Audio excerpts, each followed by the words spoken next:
el rumbo, o mejor dicho, tomando el rumbo. Y yo creo quizás, sí, entrando al programa, hermano Aníbal Piña, que el tránsito y el transporte en el Gran Santo Domingo debe ser por mucho el principal problema de los capitalinos. Por encima de la violencia, y creo yo, y por encima de la pobreza incluso. Es horrible el tránsito en este país y el transporte. ¿Por qué lo uno los dos? Porque van concatenados. Tenemos ese alto flujo de tránsito por la inoperancia del transporte público en gran sentido. Y esto ya colapsó, esto es inverosímil, esto es invivible, Aníbal. Buenas tardes, hermano Hanser, profesor Marino Mendoza, pueblo dominicano. Un honor estar con ustedes nuevamente por aquí, como cada tarde, de lunes a viernes, de 3 a 4 de la tarde. Un saludo virtual, con mucho cariño para nuestra hermana y amiga Janet Camilo, desde Madrid, ¿no? España. Cuando tú introduces ese tema, hermano, me llega a la cabeza un par de sugerencias. Número uno, no es posible que todos los dominicanos andemos en un vehículo, en un carro, en un automóvil. ¿Por qué lo usamos? Porque en definitiva el transporte masivo público de pasajeros aquí es un caos. Es infuncional. Es infuncional, esa es la palabra. Pero también tenemos otro componente importante y es que todavía en las calles de Santo Domingo tenemos una cantidad importante de camiones de carga y eso no es posible. Nosotros hemos planteado en algún momento, inclusive hoy un Twitter que escribimos anda en esa dirección, que debe apoyarse la construcción, la instalación de un ferrocarril que vaya de Santo Domingo, pero que venga desde Caucedo, Río Jaina, el Puerto Seco de Santiago, Puerto Plata, Manzanillo, de forma tal que esos puntos nodales puedan ser servidos, ¿no? Y que esa carga que transita por la carretera Duarte y por las calles de la capital, pues puedan irse en ferrocarril. Pero además, ese ferrocarril debe ser mixto, debe ser combinado para que también pueda transportar pasajeros. Eso significaría que una gran parte o la mayor parte de los camiones que tenemos en las calles de Santo Domingo puedan ir, puedan pasar esa carga al ferrocarril y entonces también el transporte de pasajeros. De manera que esas sugerencias, además, y esta sugerencia no es mía, y Marino Mendoza debe recordar a este personaje que voy a mencionar, a Onésimo González, Claro. Sí. Es el que más ha apoyado, De el San que Francisco más... de Macorís, Onésimo González. Boichío de San Juan. Boichío, somos compueblanos.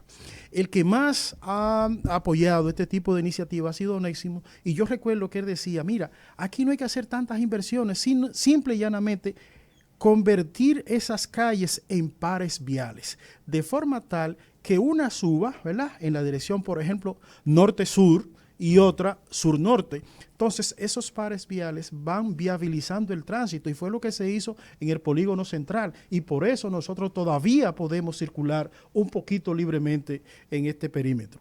Sí. Ya lo sabes. Bueno, pero a propósito de eso, yo tengo que hacer una referencia evocando al histórico Joaquín Balaguer, el único presidente que ha prohibido aquí en los últimos 50 años la importación de vehículos fue Balaguer. Bueno. ¿No recuerdan eso? Balaguer, sí, claro, porque Balaguer tenía un concepto claro de lo que es el manejo del Estado. Sí, claro, entonces, un visionario. Entonces, cuando se sentía lo que estamos viviendo ahora, él dictaba un decreto, quedan prohibidos la importación de vehículos de tal fecha a tal fecha. Y eso incrementaba lógicamente el mercado local. Sí. Si los vehículos que estaban en el mercado lo encarecía, pero era menos el daño que eso generaba, porque eso le favorecía a los que lo tenían, pero se reducía esa acumulación de vehículos, esa situación que se está dando hoy día, que no hay espacio como para moverse los vehículos. Estratégica, perdóneme, don Marino, creí que había terminado. No, está bien, pero no. Me puede interrumpir. Gracias. El hecho es que Balaguer era en eso, un hombre visionario, un hombre prudente, actuaba, y hay que decirlo porque Claro. ustedes han oído que se prohíbe la importación de vehículos. Mire, ahora mismo hay una hemorragia de sí, vehículos importados aquí barato, aquí todo el mundo tiene A vehículos. todos, no, no, y los bancos te lo dan hasta con $1 en la cuenta. Tú tienes $1 y te entregan un carro. Sin embargo, don Marino, estratégicamente correcta esa acción que hacía Balaguer y que usted oportunamente trae a la mesa de trabajo y trae a la audiencia. Sin embargo, en estos momentos, ¿cómo tú piensas en una estrategia de ese modo si no ofrece un transporte que funcione? Porque es verdad que todos los dominicanos y los no dominicanos residentes en este país queremos tener un vehículo, todos tenemos que tener un vehículo, es el aspiracional, pero precisamente por la inoperancia del transporte público, porque si existiera un transporte público que sirviera, que funcionara, que tú pudieras hacer tu trabajo de manera decente, estoy totalmente conteste de que no todo el mundo quisiera tener un carro. Es más, por decir algo, en Villa Mella mucha gente ha vendido su carro porque el metro funciona. Entonces, y eso es indiscutible. Claro, es verdad. Yo tengo un hijo. Si yo viviera en Villa Mella, viniera en metro. Yo tengo un hijo que reside en los Estados Unidos. Trabaja hace mucho, bien establecido, económicamente bien, trabaja en el Medical Center. Y él me dice, mira, el problema mío es que yo vivo mi vida diferente al dominicano que viene aquí y quiere comprar carro. Yo en eso soy americano, dice él. Yo no compro carro en el Alto ¿Y Manhattan. para qué? Dice, porque mientras hayan autobuses, trenes y taxi, Uber, Sí. yo no puedo dar un dinero para entonces venir de noche del trabajo y no encontrar dónde voy a estacionar. Durar 2 horas buscando, 3 horas. Claro, que se un problema. Entonces es un problema. Ese tren yo no lo cojo. Entonces, pero aquí no tenemos esos criterios. Y No, como no. tú dices, aquí realmente el tránsito público es muy malo. Pero imagínese usted yo montándome en un carrito público con una chacabana así como esa que usted tiene. O sea, ¿para dónde voy? Pero no solo eso también. Claro. Dime tú, yo con una camisa como la que tiene Don Marino, que tiene que costar como ¿cuántos dólares? ¿Qué sé yo? $30,000. Me montarme en un carrito público, personalizada y todo. Pero también, pero también el tema de la inseguridad. Claro. Bajándote del metro ahí te atracan. Claro. Entonces, todo eso es un tema que tiene que ser una sociedad, o no más que una ciudad amigable con el ciudadano, valga redundar de manera a propósito, para que las cosas puedan funcionar. Claro que sí. Pero y además, aunque en el país existe una prohibición de la importación de vehículos con edad de más de 5 años, que es muy importante, eso se mantiene y gracias a Dios que es así. Pero no obstante, el dominicano está siendo bombardeado por tantas facilidades para tener un vehículo que la gente se ha motivado más de la cuenta. Otra cosa muy importante es que las terminales de autobuses no pueden estar dentro de las ciudades. Bueno. En ninguna parte del mundo eso se concibe en el mundo organizado. Entonces, nuestro país todavía tiene en la 27 de febrero, por ejemplo, muchísimas terminales de autobuses, la tiene en el 9, lo tiene también. Claro, hermano. En el 9 es un desastre. Entonces, todas esas cosas de alguna manera afectan el libre tránsito. Pero yo creo que todavía en la República Dominicana existe la oportunidad de cambiar ese tipo de cosas. Bueno. Pero no se puede ver el transporte público de pasajeros independiente del transporte de carga porque ambos andan tomados de las manos en las calles de Santo Domingo todavía. Bueno. Tenemos que sacar los camiones de la ciudad y sacar los autobuses pero interurbanos. Ya por último en este tema, si ustedes me lo permiten, pues ahí tenemos una circunvalación que se construyó para eso. ¿Y qué quedó? Pues está la circunvalación que se construyó para sacar los vehículos de carga, para sacar los camiones de la ciudad. ¿Eso no fue lo que nos dijeron? Sí, ese fue el argumento. Ah, ok. Y te voy a decir, yo uso mucho la circunvalación en mis desplazamientos habituales a Villa Altagracia, pero el problema es que por ahí la gente le sale huyendo al pago del peaje. Lo que te sale por 60 por la Duarte, por ahí te sale 220. Bueno. Y Entonces, eso es otro elemento, pero yo no sé si ahí interviene el peaje sombra. Bueno, compañeros, miren, y tomando una, como dicen en mi campo, que Piña conoce muy bien ese lenguaje campesino ortodoxo rural de nosotros, Claro. la redundancia, tomando una y dejando otra. Hoy se hizo la segunda reunión del diálogo. Hoy hubo diálogo y precisamente el presidente de la República, que mucha gente le había cuestionado que no asistió a la primera reunión, que desde mi punto de vista no tenía por qué hacerlo, porque el diálogo lo convocó el gobierno y ahí había una representación del gobierno, y había una representación de su partido también. Pero en esta ocasión anunció ayer su nuevo vocero, Homero Figueroa, que iba hoy, y así tuvo hoy Luis Abinader en el diálogo y llevó su propuesta, porque una cosa que le criticaron a Don Marino también fue que en la primera reunión no llevó ni un papelito de menta de que llevaron, de que pero nos convocaron a diálogo y no trajeron nada para que hablemos. Entonces, ahora el gobierno dijo sí, ahora yo voy, fue y llevó propuestas. ¿En qué consisten, de algún modo así, tomada a vuelo de pájaro, las protestas? Giran principalmente en las reformas que él había anunciado, pero sobre todo, y desde mi punto de vista, la que concitó que él anunciara un diálogo improvisado, entiendo yo, aunque ya no lo es, fue el tema de la reforma constitucional. La posible reforma constitucional enfocada como uno de sus principales argumentos a blindar, fue el término que usó, la institucionalidad de un ministerio público que él aspira a que sea, a que haya un ministerio público independiente. El presidente ha puesto de moda la palabra blindaje. Otra vez, pues Leonel la puso una vez también. Blindar. Y el problema no está en lo que se diga en un discurso, es en lo que se haga en la acción. Claro. Entonces, a mí, hasta que no me demuestren que realmente hay un interés, una voluntad política para hacer las cosas, porque hay que decirlo, aquí hay cosas que se hacen no por voluntad del gobierno, no por voluntad del presidente ni de un funcionario X, sino por voluntad y designio de la autoridad de organismos internacionales. Y ahí tenemos el caso del más reciente. Falcán. El caso, el escándalo que hay. El caso Falcón. Falcone, que es Falcón en nombre Falcone, en memoria del juez italiano, que finalmente lo mató la mafia. Sí, claro. Creía que no se concatena este nombre también con las aves, o sea, con la sombrilla Falcón, que arropa a los halcones, entre los tipos de halcones. Pero es... Yo creía que era que se movían como halcones. Bueno, en ese aspecto le correspondería. Bueno, pero realmente hay que esperar, porque yo digo que en discurso cualquier cosa se dice.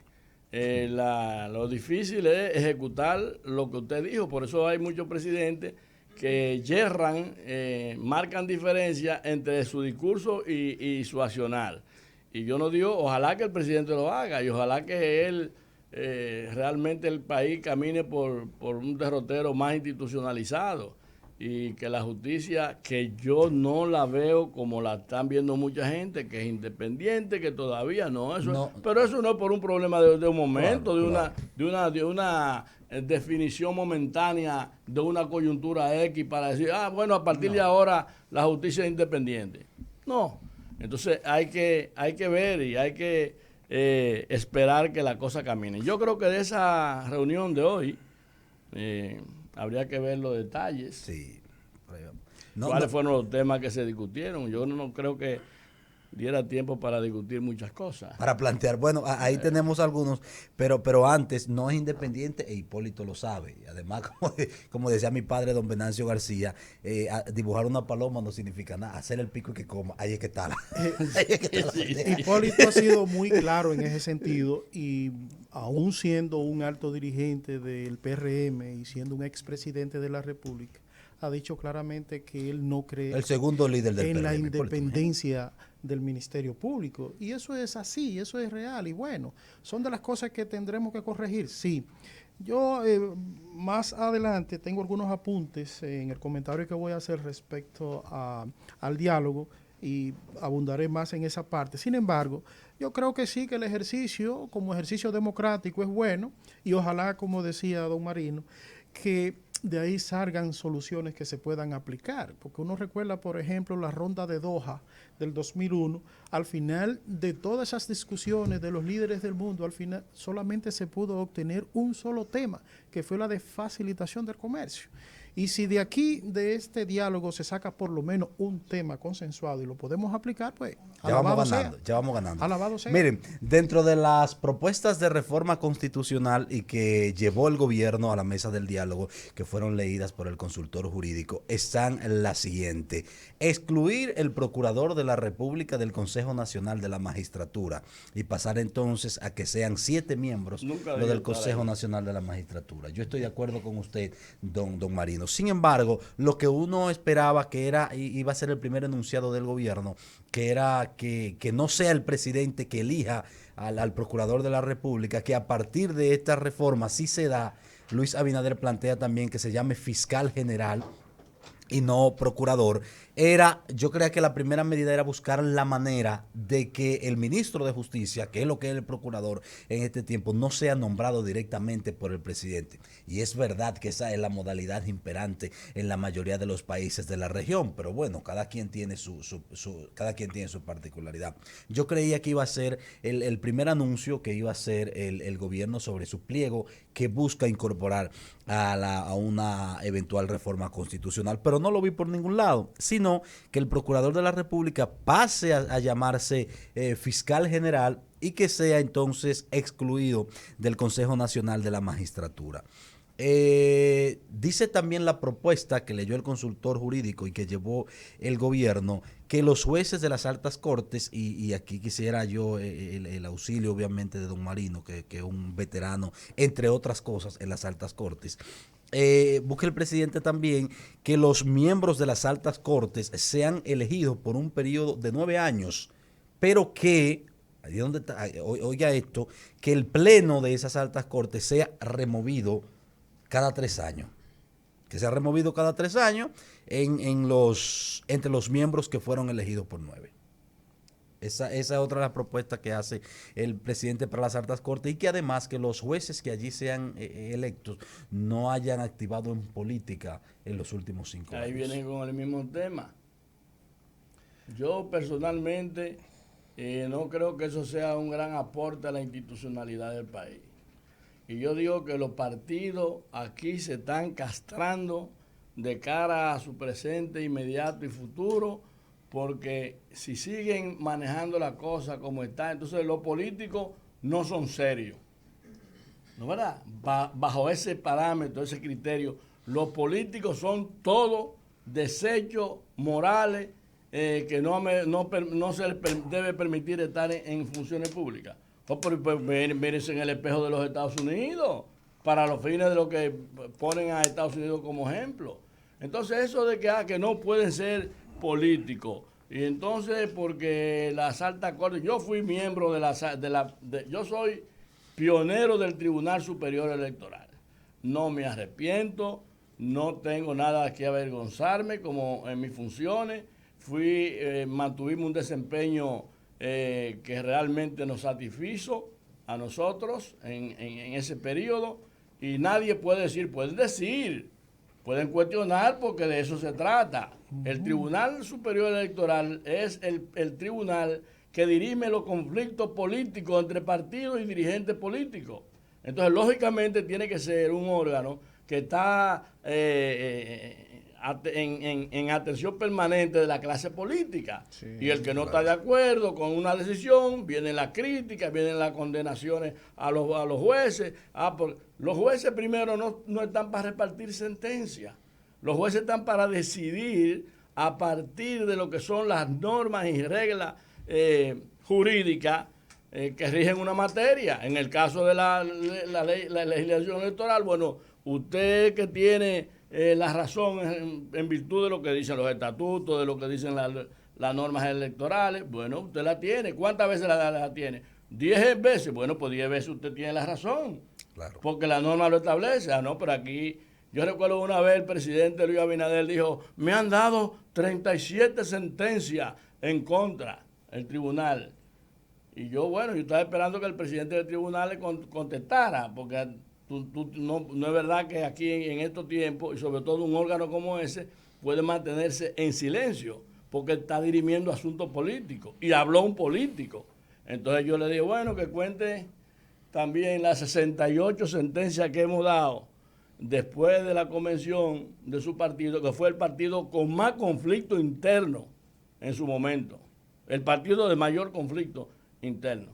Entonces, lo primero es que hay que respetar el desempeño de las funciones en cualquier estamento del Estado de una persona, independientemente de que haya sido o no político. Yo soy una persona que defiendo el criterio de que un político serio puede estar en cualquier estamento, en cualquier. Claro que sí. Y yo lo digo, que me busquen mi hoja de vida desde el principio hasta el final. A ver dónde usted encuentra una manifestación que avergüence o que sea un sello que me cuestione a mí como persona de vida pública. Entonces, eso de que meterlo político y que no sean políticos y que tiene que ser gente que no tengan. Entonces, vamos a quedarnos todos. ¿Quiénes son los que hacen la vida política? La democracia, ¿quién la maneja? Son los partidos y los políticos. Claro. Entonces, todo el mundo se va a salir huyendo a la clase política y a los partidos, porque entonces tiene cerradas posibilidades de ir a un estamento determinado.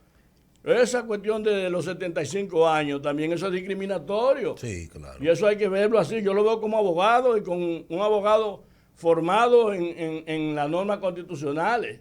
Y no hay una discriminación. Claro. Bueno, el presidente puede tener 80 años, no importa. Pero para tú ser miembro de la Junta, miembro de la Junta, no puede pasar de 75. O del Tribunal Constitucional o de la Suprema Corte de Justicia. La Junta no. La Suprema Corte de Justicia. No puede pasar de 75 años. Y eso no es una discriminación. No? Totalmente. Entonces, esas son cosas que hay que verlas en el sentido real de lo que son las normas y las reglas que preservan los derechos fundamentales de la persona. Y además, siendo justos, perdón, Hans. Perdóneme que me fui para ese muy largo. No. Dale para allá, todo lo contrario, maestro. Para nosotros es un... Usted no ve que yo estoy aquí nos anotando, agrega valor. Esa cátedra que usted siempre nos da diariamente. Además, hoy anda con unos zapatos que tienen un mecanismo Anatomic Gel. Oye, o sea, con gelatina importada. Imagínese usted, hermano. Si somos justos. Aníbal, buenas tardes, Aníbal. Cuando yo sea grande quiero ser como Don Marino. Tengo que fajarme desde ahora. Definitivamente. Si somos justos, las altas cortes de este país han dado demostraciones de un buen proceder, con ligeras excepciones. Entonces, yo no creo que ese debe ser el tema puntual para nosotros ir a un diálogo.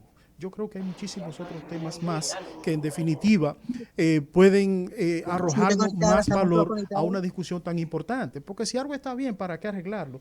Yo no soy abogado, no tengo tanto conocimiento en esta materia. Sin embargo, los resultados están ahí y don Marino lo decía perfectamente. Él estuvo en el Tribunal Superior Electoral, ahí están las sentencias. Pocas han sido recurridas. Ninguna. Entonces, por lo menos ninguna fue revocada. Entonces, en definitiva, eso yo creo que debe darnos tranquilidad y paz y debemos ir a otros temas. Es una sugerencia humilde que uno le hace al señor presidente de la República para que podamos ganar tiempo con estos temas. Vamos nosotros, compañeros, a otros temas, pero de contacto con publicidad. Y al regreso volvemos a tomar el rumbo. Rumba 98.